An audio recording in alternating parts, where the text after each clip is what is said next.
बीच phone line पर हमारे साथ प्रोफेसर अवनिजेश अवस्थी जी जुड़ गए हैं और उन्हीं से सवाल कर लेते हैं। अवनिजेश अवस्थी जी, क्या सुप्रीम कोर्ट की फिलहाल इस नियम पर जो रोक है उसे माना जाए कि ना सिर्फ ये स्टूडेंट्स के लिए फौरी राहत है बल्कि साथ ही साथ उन सियासी दलों के लिए भी राहत है जिनके लिए भी ये मुद्दा ऐसा बन गया था कि वो उस पर अगर प्रतिक्रिया देते तो भी फंस जाने का डर था, वो उसके सपोर्ट में आते या उसके अगेंस्ट में जाते तो भी वोट बैंक पॉलिटिक्स का खतरा मंडराता था।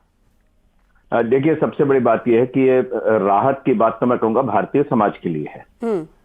बाकी किसी की राहत से अपने को लेना देना नहीं है, लेकिन भारतीय समाज में जिस तरीके से इस कानून के तहत पूर्वग्रह दिखाई दे रहा था उसको सही ऑब्जर्वेशन सुप्रीम कोर्ट ने उसमें दिखाई है अपनी एकदम।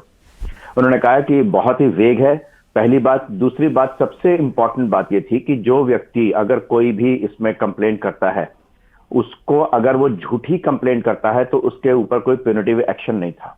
ऐसे में आप एक बात बताइए कि लगातार यूनिवर्सिटीज के अंदर जहां पर पर्सनल एनिमसी बहुत ज्यादा होती है, ईर्ष्या भी होती है, इवन एकेडमिक स्तर पर भी ईर्ष्या होती है, वहां पर अगर आप देखें कोई लैब में कोई काम कर रहा है, मेरे पास ऐसे उदाहरण है, कोई लैब में काम कर रहा है, वो किसी उस तक पहुंचा है, फटाक देने से उसके खिलाफ कंप्लेंट की और उसको कोई सुनवाई की नहीं है उसकी, सीधे उसको पुलिस के पास जाना पड़ेगा।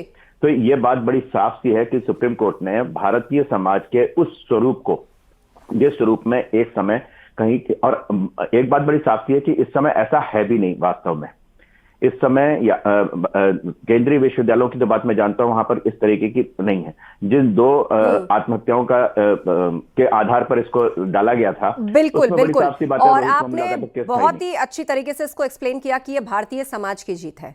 जिस तरीके से एक स्टूडेंट लेवल पर अगर इस तरह का डिस्क्रिमिनेशन प्लांट हो जाता तो ये निश्चित रूप से समाज के लिए बिल्कुल अच्छा नहीं होता, और सुप्रीम कोर्ट ने भी उचित टिप्पणी इस पर की है कि भाई यूनिवर्सिटीज के अंदर, शैक्षणिक संस्थानों के अंदर देश की एकता दिखनी चाहिए। और एक बार प्रयागराज का रुख कर लेते हैं, हमारे सहयोगी सर्वेश दुबे हमारे साथ जुड़ गए हैं, उनके साथ भी काफी सारे लोग हैं। सर्वेश, उनसे बात कीजिए, क्या उनका सोचना और उस लड़ाई को वो कितने आगे तक अब देखते हैं? देखिए, निश्चित तौर पर यूजीसी बिल को लेकर सुप्रीम कोर्ट ने अब अंतरिम राहत दी है और इस पर रोक लगाई है। 19 मार्च को अगली सुनवाई है और इस वक्त हम पूरब का ऑक्सफोर्ड कहे जाने वाले इलाहाबाद सेंट्रल यूनिवर्सिटी में है, जहां की यूनियन हॉल पर खड़े हैं और ये ऐतिहासिक यूनियन हॉल है। कुछ बच्चे हमारे साथ हैं, स्टूडेंट्स हमारे साथ हैं, उनसे बातचीत करेंगे, सीधे उनका रिएक्शन जानेंगे। ये बताइए, क्या नाम है आपका और सुप्रीम कोर्ट ने आज रोक लगाई है, क्या इस कदम को किस तरह से ले रहे हैं आप? मेरा नाम अनुराग यादव है और जो माननीय न्यायालय ने एक याचिकाकर्ता की याचिका को स्वीकार करते रोक लगाई है और उस पर अगली सुनवाई 19 मार्च को होनी है। तो मेरा मानना है कि बहुत लंबे समय बाद ओबीसी एसटी के साथ जो लगातार यूनिवर्सिटी में शोषण होता रहा उसके लिए मंच दिया गया था, तो इसको रोक लगाना मेरे हिसाब से गलत है और मैं माननीय न्यायालय से निवेदन करूंगा कि जो तमाम सबूत हैं, जो एविडेंस, उनको सुनने के बाद इस निर्णय को यथासंभव लागू करने का प्रयास करें। आपको क्या लगता है इसमें क्या होना चाहिए? देखिए, माननीय उच्च न्यायालय ने अगर इसका 19 मार्च को अगर इसके वापस करने का इसको अगर देती है, निर्णय देती है, तो हम बहुजन लोग पीडीए के साथ ही 90% देश की आवाम सड़कों पर होंगे और इस बिल के समर्थन में एक जोरदार आंदोलन करेंगे और इस बिल को पेश करने और लागू करने के लिए। जिसके ऊपर इस बिल में ये खामी बताई जा रही है, जिसके ऊपर आरोप लगाया जा रहा है, उससे भी तो अपना पक्ष रखने का मौका मिलना चाहिए। ये उसके मानवाधिकारों का उल्लंघन नहीं था? जी देखिए, इसमें बिल्कुल प्रावधान है, जो अगर गलत आरोप लगाता है तो उसकी एक कमेटी बनेगी और जांच, उस पर कमेटी जांच करेगी। जांच के आधार पर किसी को दोषी ठहराया जाएगा, ना कि कोई आरोप लगा दिया तो उसके ऊपर फांसी। कोई फांसी तो होने वाली है नहीं। आप देखेंगे कि कई इससे पहले SC/ST का कानून बना हुआ है, उसमें भी पहले जांच होती है, फिर किसी को आधार पे मुजरिम ठहराया जाता है। आप देखेंगे कि देश में किस तरह से भ्रमित लोग फैला रहे हैं किसी एक अल्पसंख्यक के। बिल्कुल बिल्कुल, सुप्रीम कोर्ट के आदेश के बाद ही यूजीसी ने 2012 के बिल में अमेंडमेंट किया था। क्या लगता है आपको कि अब जो सुप्रीम कोर्ट ने इस पर अंतरिम रोक लगाई है, इसके बाद आने वाले समय में इसका क्या स्वरूप होना चाहिए और ये कितना जरूरी है जो कैंपस में आपसी जो है वो एक तरह से एकजुटता रहे, छात्रों में कोई डिवीजन न हो, उसको बनाए रखने के लिए? देखिए, अभी हम लोग कैंपस के बाहर जैसे ही निकले तो सीनियरों के माध्यम से हमको पता चला कि सुप्रीम कोर्ट ने एक याचिकाकर्ता के याचिका लगाने के कारण 19 मार्च तक को इसको डिले कर दिया है। 19 मार्च को इसका निर्णय आएगा। जब इस देश में SC/ST OBC माइनॉरिटी की बात आती है, या आप देखेंगे कि ये जो इक्विटी कमेटी ने जिन रिपोर्टों को लागू किया था 13 जनवरी को, इसमें किन की बात की गई थी?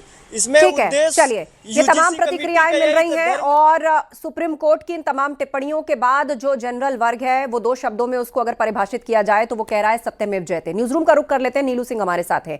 नीलू, आज सुप्रीम कोर्ट ने जब कई टिप्पणियां इस मामले पर की सुनवाई के दौरान, तो उन्होंने अमेरिका के रेसिज्म को भी कोट किया कि ये ब्लैक और व्हाइट के तर्ज पर ये यहां फिट नहीं बैठता। और क्या कहा सुप्रीम कोर्ट ने? बिल्कुल, आपको सुप्रीम कोर्ट के जो आज सुप्रीम कोर्ट ने दोनों जजेस ने कहा है उसको हम सिलसिलेवार तरीके से बनाए। देखिए, ये सामान्य वर्ग की बड़ी जीत तो कही जा रही है और अब लड्डू मिठाइयां भी बांटी जा रही हैं, जिसका उन्हें इंतजार था कि देखिए ये नियम सही नहीं है सामान्य वर्ग के लिए, क्योंकि एसटी एससी पहले ही इस नियम में थे, अब ओबीसी को भी, तो फिर सामान्य वर्ग को आखिर एक्सक्लूड क्यों किया गया, इसी का सवाल लेकर वो सड़कों पर उतरे थे।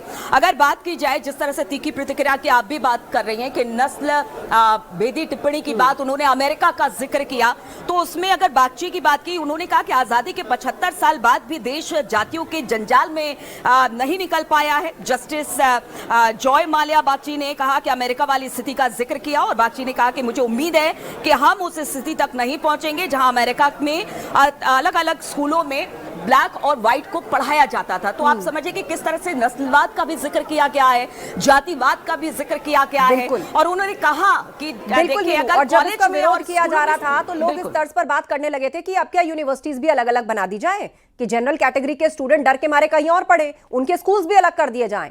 तो कुल मिलाकर ये एक भारतीय समाज और एक समानता की जीत है, इसे माना जा रहा है। धन्यवाद आपका इस चर्चा के लिए। एक बार फिर से प्रयागराज का रुख करेंगे, सर्वेश दुबे हमारे साथ हैं। सर्वेश, वहां की तस्वीरें दिखाइए और लोगों से बातचीत कीजिए, उनका क्या सोचना है, अब भविष्य में वो इस लड़ाई को कहां तक देखते हैं, क्योंकि जल्दी यूपी में चुनाव आने जा रहा है। चलिए, वो फ्रीज हो गए, एक बार वाराणसी का रुख कर लेते हैं और उपेंद्र हमारे साथ हैं। अबीर गुलाल उनके ऊपर लोगों ने छिड़क दिया है, लड्डू भी उनको थोड़ी देर पहले खिलाया था, तो अभी से ही लग रहा है कि वहां फाग का रंग चढ़ने लगा है, लोग उस मोड में आ गए हैं कि भाई खुशी का दिन है, त्योहार जैसा। उपेंद्र,